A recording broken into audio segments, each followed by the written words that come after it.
Praise the Lord. Greetings to you all in Jesus' precious name. In the world around us, we can hardly find humility in people, but yet there is abundance of pride everywhere. Andrew Murray, a great man of God, once said, "Pride must die in you, or nothing of heaven can live in you." Yes, pride is something that God hates, and it is abominable in the sight of God. In Matthew chapter 11, verse 29, Jesus has set an example for all of us. He said, "Take my yoke upon you and learn from me, for I am gentle and humble in heart, and you will find rest for your souls." It is so easy to be puffed up in life, but it is hard to stay humble. The Bible encourages us to have an attitude of humility. It is important that we recognize the talents and gifts God has given us and use them to the maximum extent possible for God's glory. Yet at the same time, we need to realize that God is the source of all our abilities and gifts. In Proverbs chapter 18, verse 12, we see that pride comes before downfall and destruction, but humility comes before honor. In the Bible, we also see that God honors those who honor Him. We all want to be honored by God, and the only way to be honored by God is to choose the path of humility and lowliness. Yes, it is indeed true that God blesses the people who are humble and use them for His glory. For today's meditation, I would like to take your attention to the book of Daniel. Please turn with me to chapter 4. The man we are reading about in this, Nebuchadnezzar, was the king of the Babylon, which at the time these events took place in the late 500s BC was the most powerful nation of earth. Nebuchadnezzar led his armies to Israel, and they had overtaken Jerusalem. Their first step was to deport some of the most promising young people, send them back to Babylon, and train them in their culture and beliefs. Daniel, along with Shadrach, Meshach, and Abednego, were among that group of young people who were deported. So the book of Daniel is about how they continued to live faithfully for God, even though they were in a pagan culture, and how God blessed their courage and their faithfulness. In chapter 4, we read about Nebuchadnezzar's dream of a tree. Later, Daniel interprets the dream, and the dream is fulfilled. This is the story of a proud man's journey to humility. Nebuchadnezzar had a terrible dream. He summoned all the wise men, magicians, enchanters, astrologers, and diviners of Babylon to interpret his dream, but they could not interpret it for the king. Finally, the king told the dream to Daniel, and Daniel interpreted it for the king and urged him to repent. Daniel told the king, "Your Majesty, be pleased to accept my advice. Renounce your sins by doing what is right, and your wickedness by being kind to the oppressed. It may be that then your prosperity will continue." By the way, what was the dream of the king? You may remember that in God's vision to Nebuchadnezzar, there before him stood a tree in the middle of the land. Its height was enormous. The tree grew large and strong, and its top touched the sky. It was visible to the ends of the earth. Its leaves were beautiful, its fruit abundant, and on it was food for all. Under it The wild animals found shelter, and the birds lived in its branches. From it, every creature was fed. Then a messenger came down from heaven. He called in a loud voice, "Cut down the tree and trim off its branches. Strip off its leaves and scatter its fruit. Let the animals flee from under it and the birds from its branches. But let the stump and its roots, bound with iron and bronze, remain in the ground, in the grass of the field." When we find out, the interpretation is that tree represents his kingdom, and reaching heaven means that it is growing strong and it's growing large, it's growing powerful. But suddenly that tree cut down and it is destroyed. In all of this is basically a warning from God. And God is saying to Nebuchadnezzar, unless you humble yourself, unless you repent and change your ways, unless you recognize that God is the true king and the true ruler, I am going to strip your kingdom away from you. Nebuchadnezzar falls into a kind of self-deception. He thought that just because he had a crown and he had a palace and he had an army, that he was in charge. He believed he actually had true authority and status and power, when in fact he was only fooling himself, because the truth that he was denying is that God then is the true king. The only reason Nebuchadnezzar had anything that he had because God gave it to him. God was the one who gave Israel over into his hands. It is to mean that the king was soon to be humbled in a most dramatic way unless he repented and began acting less like the arrogant man he was. We are all proud, Christians especially are, isn't it? Of course, there is nothing wrong with a sense of satisfaction in a job well done.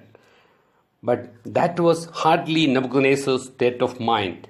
He was full of himself and his glory. He had no thought for God who had given him his position or enabled all of his accomplishments. He was worshipping himself entirely. In the second half of Daniel chapter 4, we can learn about the price Nebuchadnezzar had to pay for his proud heart. Here we see the dream fulfilled.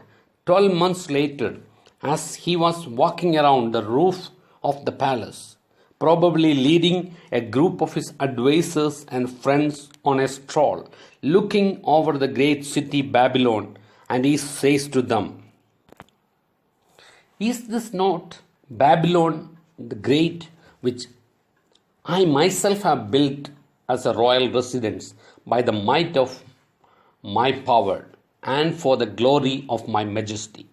We might think, now what is wrong with that? Babylon was a great city. Archaeologists and historians tell us that this was a city of 2 million inhabitants. This was a mighty city, and Nebuchadnezzar is known historically for his building programs. He is even the one who commissioned the great hanging gardens, one of the 7 wonders of the ancient world. But what was wrong? You see the statement made by Nebuchadnezzar, what he believed about the source and about the purpose. What did he say? "Is this not Babylon the Great, which I myself have built as a royal residence, by the might of my power and for the glory of my majesty?" That is pride, the exaltation and promotion of self, and the simultaneous de-emphasis of God and others. In the original language, the word is translated from words that literally mean lofty or elevated or puffed up. The International Bible Encyclopedia says, in relationship to God, pride is haughty self-sufficiency. In relation to other persons, Pride is haughty lack of concern for their well being. The Illustrated Bible Dictionary says pride refuses to depend on God and be subject to Him, but attributes to self the honor due to Him. See, there was no question about whether Babylon was a beautiful city, but the question was whether Nebuchadnezzar was going to give God the praise and glory for the ability and strength to build the city, or whether he was going to take the credit for himself.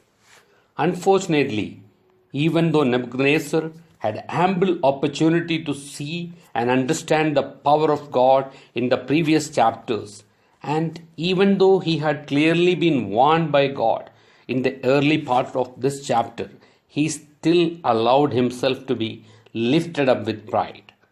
Another way of saying this is that Nebuchadnezzar had a wrong view of God and a wrong view of self and a wrong view of other people. Pride involves all those things. Who is God? He is the sovereign and powerful creator of the universe. He is holy and righteous and true.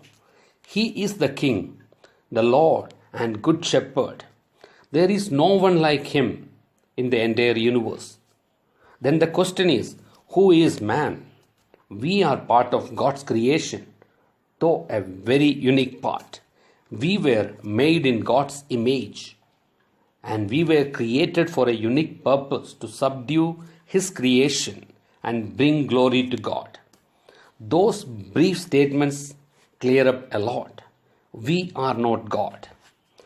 But every day we wake up and we can use our hands to make things and to do good. But at the end of the day, when that things are made, we should turn and give God the glory for the ability and the strength that He has given. Or we wake up in the morning and we use our minds to solve problems, to make progress. But all through the process, we give God the glory and honor. Understanding who God is and who we are puts us a long way down the road of overcoming pride.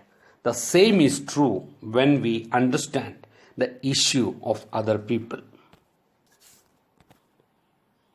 Biblical Christianity teaches us that other people are not something to be used.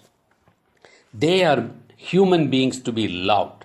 The question is not whom can I get to serve me, but instead, how can I serve someone else? Worldly pride seeks to de-emphasize God, elevate self, and use other people. Biblical humility seeks to honor God and love and serve other people. Even though Nebuchadnezzar was taught and he was warned, in the final analysis, he failed to rid his heart and his life of the sinful disease of pride. You and I must be on the lookout for pride, consequences of pride, and follow the solution for pride. Nebuchadnezzar, king of Babylon, lost sight of who he was and where he had come from. In taking credit for the kingdom he had been given, he forgot that God is the King of Kings and everything he had was from him. Daniel chapter 4 verse 17 says, "The decision is announced by messengers. The holy ones declare the verdict, so that the living may know that the Most High is sovereign over all kingdoms on earth and gives them to anyone he wishes and sets over them the lowliest of people." Later we see in verses 31 and 32, even as the words were on his lips, a voice came from heaven. "This is what is decreed for you, King Nebuchadnezzar. Your royal authority has been taken from you. You will be driven away from people and will live with the wild animals. You will eat grass like the ox." God dramatized the king's state of mind by driving him into the fields to live with wild animals and grazed like the ox. His body was drenched with the dew of heaven until his hair grew like the feathers of an eagle and his nails like the claws of a bird.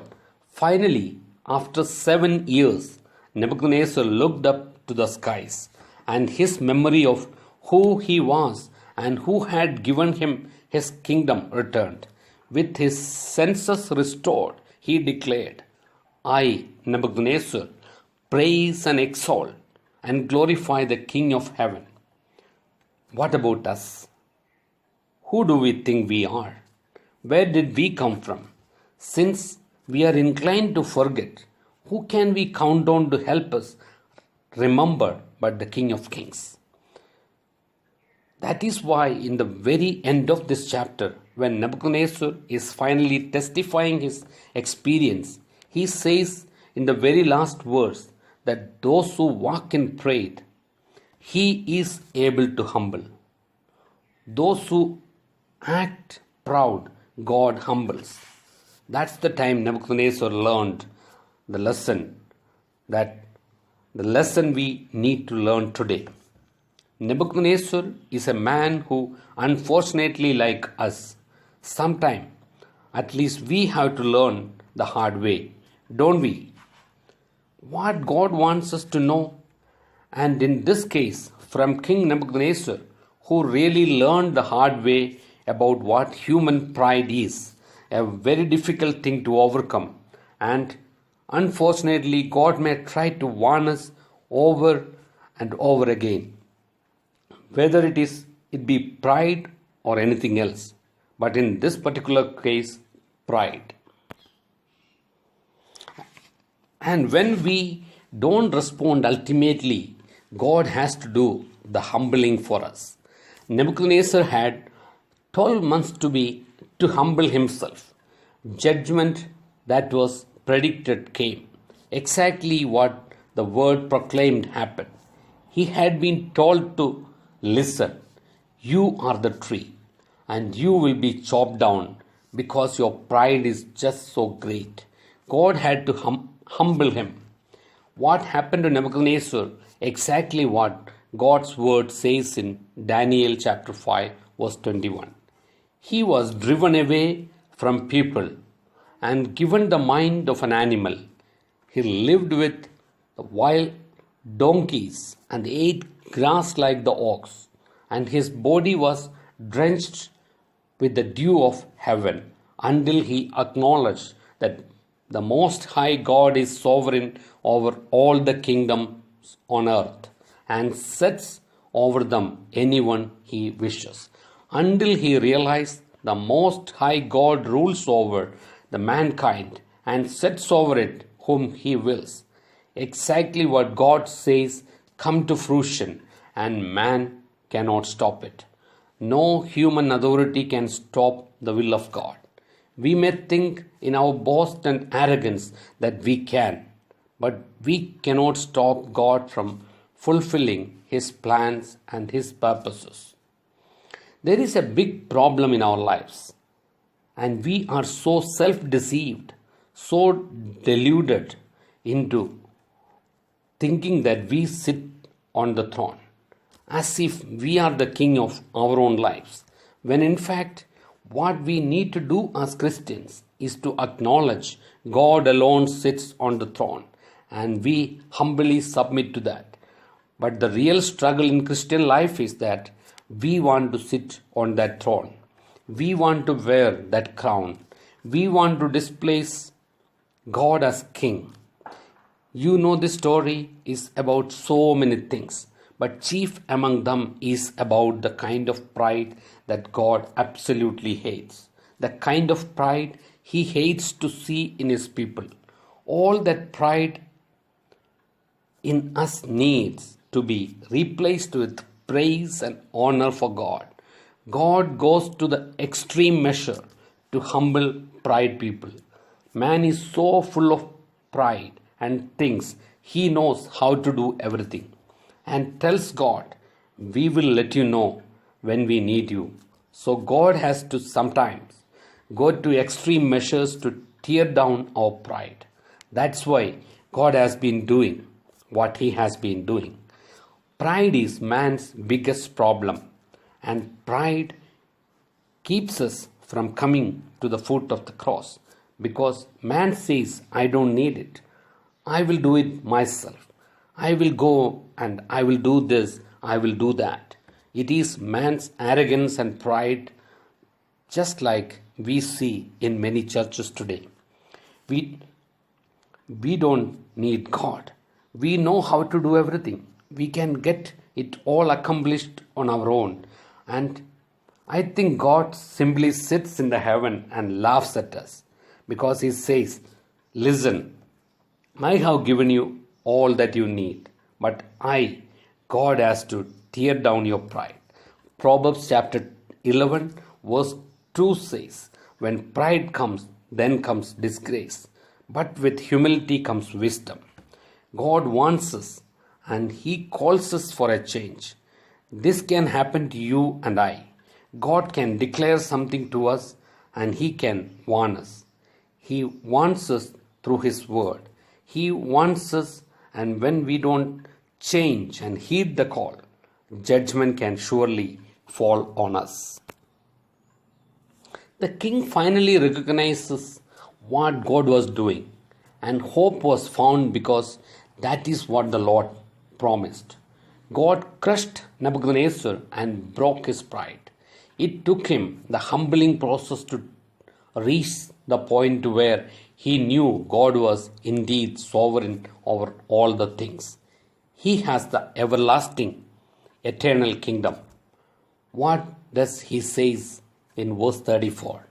God's kingdom is an everlasting kingdom. It is forever and it is eternal. True repentance and humbling will always lead to true restoration. God does not allow pride. It does not matter who it is, that the most powerful person may think he can do everything in this world. But God does not allow pride to go unchecked forever.